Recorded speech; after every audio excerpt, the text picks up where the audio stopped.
msilale, wakati wetu umefika, wanawake msilale. Vote-a-Dada, vijana msilale, wakati wetu umefika, Wakenya msilale. Vote-a-Dada, katika uchaguzi, katika uongozi, wakati ni sasa. Vote-a-Dada, katika uchaguzi. Women make up for over 50% of Kenya's population.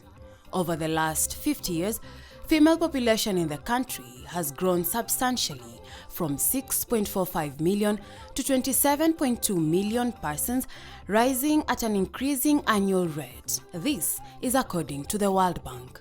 First, I think we've achieved quite a bit in terms of women leadership in the country. I mean, looking 20 years back, when we'd have like only 8 elected women in the assembly, to today where we have 29, besides those that have come through affirmative action, 47, and then of course the gains in the Senate. I think we've done well, but we still have a long way to go. For me, the thing that will make me feel we've really reached there is when we hit a 50-50 balance between women and men in all elective offices. And there's been good progress. If you look at the results from the elections last year, especially in terms of governors, you had quite a few number of extra governors compared to the previous elections. In National Assembly, there was a smaller increase. We are not there yet, and it's a continuous struggle. And that's not only here in Kenya, it's all over the world. The low proportional representation of women in political and governance structures should awaken us as women leaders. It is important to note that smart governments invest in their women. Kenya seems to be on the right trajectory. The ambassador has said we rank low, but we'll get there, Ambassador. Personally, I envision a future where there'll be no female leaders, there'll be just leaders. More can and will be done in relation to actualizing the 2/3 gender rule, which is not only a constitutional imperative, but it's simply the right thing to do. With this growth, the roadmap towards claiming political and various leadership positions for the women has equally grown. Discussions around women political participation, their prospects, and how to seize the available opportunities in different levels have been initiating the change. It is on this account, to increase participation of women in elective and appointive governance, that the Federation of Women Lawyers in Kenya, FIDA, launched the vote-a-Dada on 26th of August 2021 during the inaugural Women Leadership Conference to promote the participation of women in political leadership during general elections. As FIDA-Kenya, we have been at the forefront of matters leadership, and in particular women leadership. And this journey we started in 2020, and we thank our women rights organizations in the grassroots who have chosen to walk this journey with us. Our constitution provides the right to equal treatment, including the right to equal opportunities in the political, economic, cultural, and social spheres for both women and men. FIDA-Kenya, as you all know, is not strange to this. And our vote-a-Dada campaign have sought to build capacities for women on election laws, propel policy development, legislative reform, and we have also tried to give you training on how to brand yourself through the media and other public forums. The campaign, dubbed #vote-a-Dada, which translates to Elect a Sister, called for increased women's participation and representation in the country's leadership. It is also geared towards initiating dialogue and actions that will be implemented towards achieving the constitutional minimum of 2/3 in elective and appointive positions. We have just come out of an election in which women candidates recorded one of the best performances in the history of elections in our country. We now have 102 women parliamentarians domiciled in the Senate and in the National Assembly, 63 of them newly elected. The elections also ushered into office 7 women governors, the highest number so far. Further, the polls yielded 727 elected and nominated women MCAs out of the 2,156 MCAs presently serving in county assemblies. This feat continues to be celebrated across our political landscape, having been realized against numerous intimidating odds arrayed against the women candidates.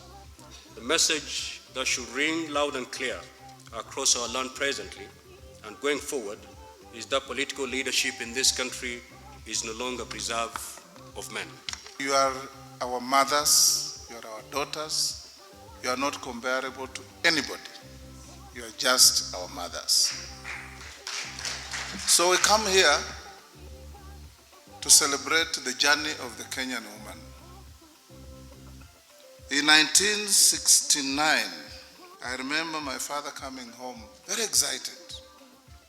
He said, "We have the first woman mayor in Kenya.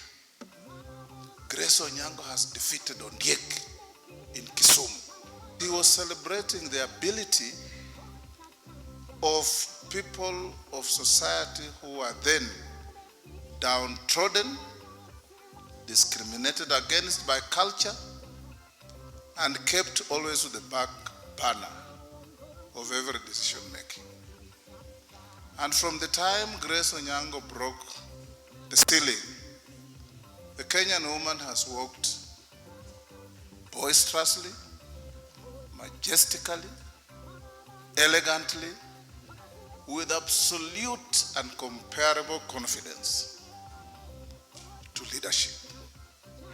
Sometimes I always say, you as women, punch below your weight. If you punched harder, you'd get anything you want. Ladies, waheshimiwas, I want to give you a secret.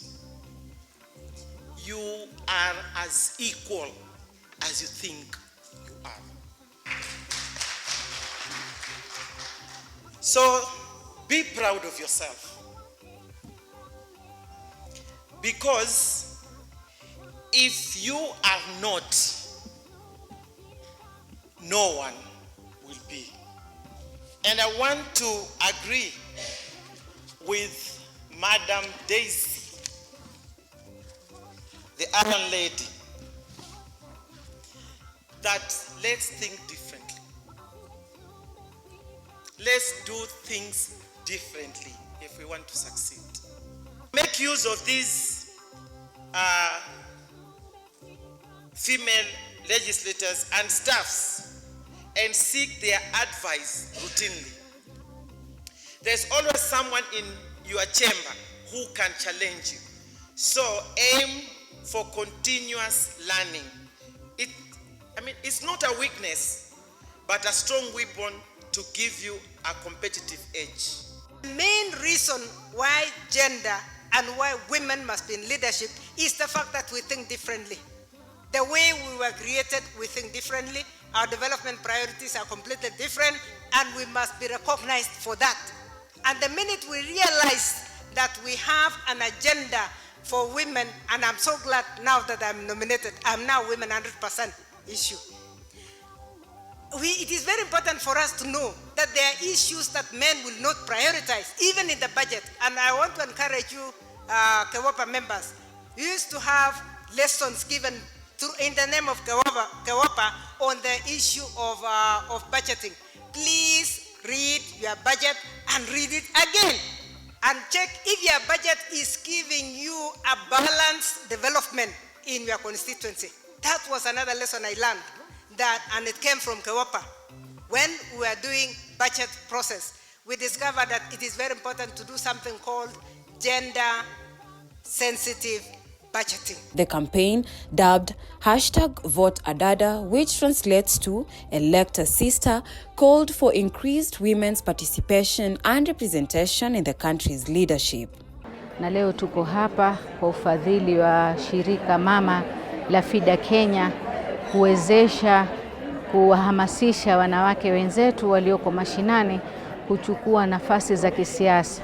Now I thank God for this forum that we have held with the FIDA-Kenya, because as women we have been trained on issues to do with leadership, and we are coming to the ground not as women, not as people with a disability, but as leaders. It is also geared towards initiating dialogue and actions that will be implemented towards achieving the constitutional minimum of 2/3 in elective and appointive positions.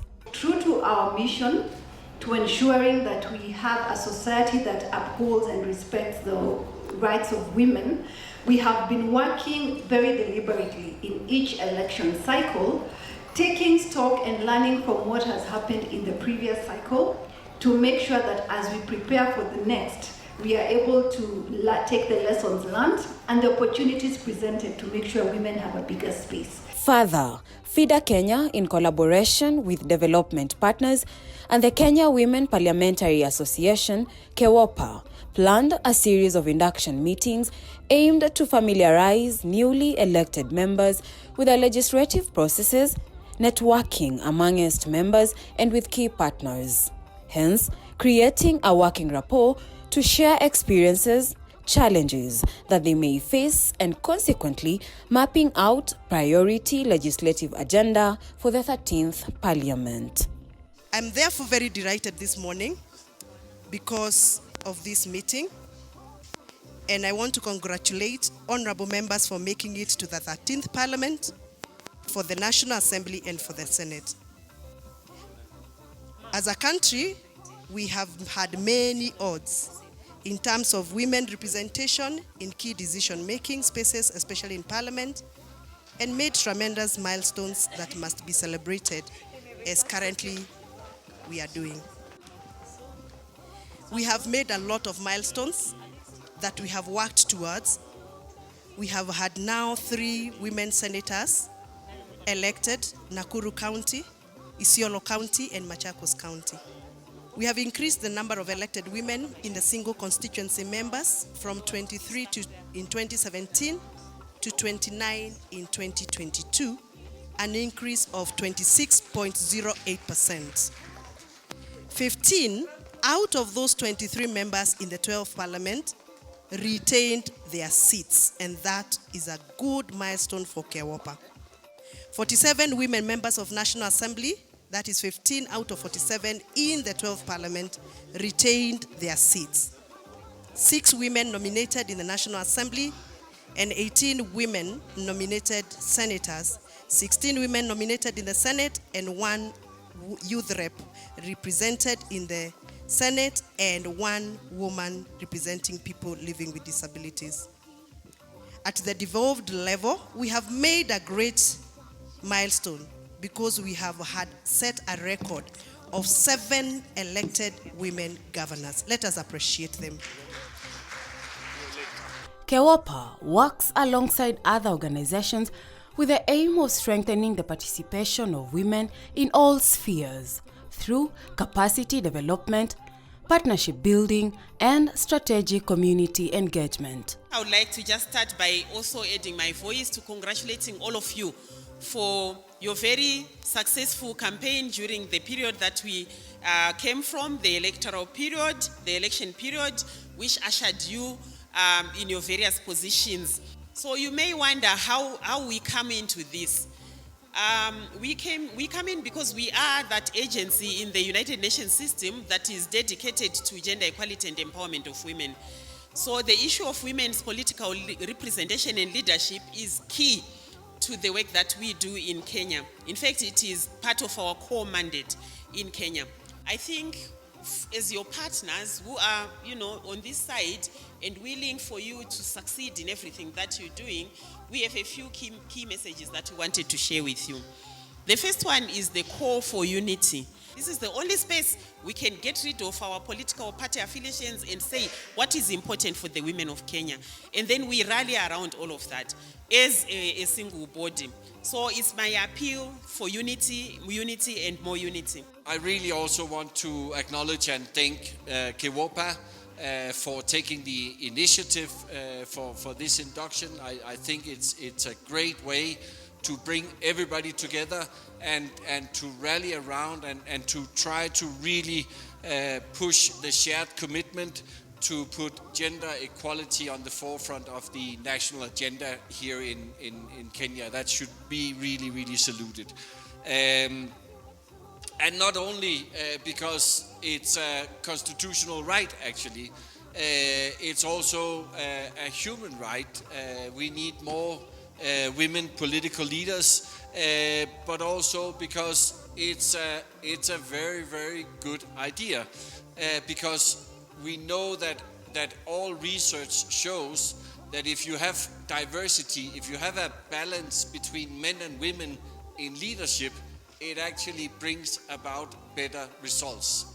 The private sector of the world, they have actually documented this, that companies that are more diverse and that have embraced women leadership, they are making more money than companies only run by men. We as international community have been listening very close to the president and his promises on gender equality, and he's been saying some very positive things, and including working on the 2/3 gender rule. And I know there are plans in the making about how to realize the 2/3 gender rule. And what I can promise everybody is that the international community, we are fully behind that. It's in the constitution, and the solution should be found to this. It is an honor and significant achievement to be chosen to represent the people of Kenya within the National Assembly and the Senate. Roles, I'm sure, would not have been secured without a great sense of individual purpose and, as I've heard, lots of resilience. We recognize that advancing democracy, both at home and abroad, is a core element of building inclusive, peaceful, and prosperous societies. It only makes sense that when half of your population is not fully represented, you won't be as effective as possible, and when it is fully represented, everything will be better. The full participation of women in leadership and decision-making is, of course, a fundamental element of democracy. Women's leadership can help break down the barriers. I don't need to tell you that, you know that, but I think it's important to remember it. And that preventing women and girls from succeeding can help create more inequalities. Canada is pleased to have provided, you're one of our most important development partners, $100 million in international assistance in the last year, and we see that continuing on an annual basis.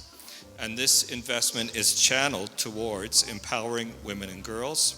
I have no doubt that the work you will do as women legislators and to support the economic, political, and social empowerment of women and girls in Kenya will make a big difference. During this year's induction meeting held at Sawela Lodge, the theme was Driving Change, the Value of Women in Leadership. Woman leader, do not let anybody tell you who you are. Always tell them who you are, show them what you can do. Unaenda kusimama kutafuta kiti ya constituency, unaambiwa aya Korera wachana naye, Wamasai hawajai chagua mwanamke. Na mwenye kwanza anakuambia yeye si Masai na yeye si mwanamke. Don't let them tell you who you are. Show them what you are and what you can. This conference hosts powerful and influential women to pedal forward the agenda of promoting an open, inclusive, and accountable parliament in the country, because a woman is as closely knit with the community as can be.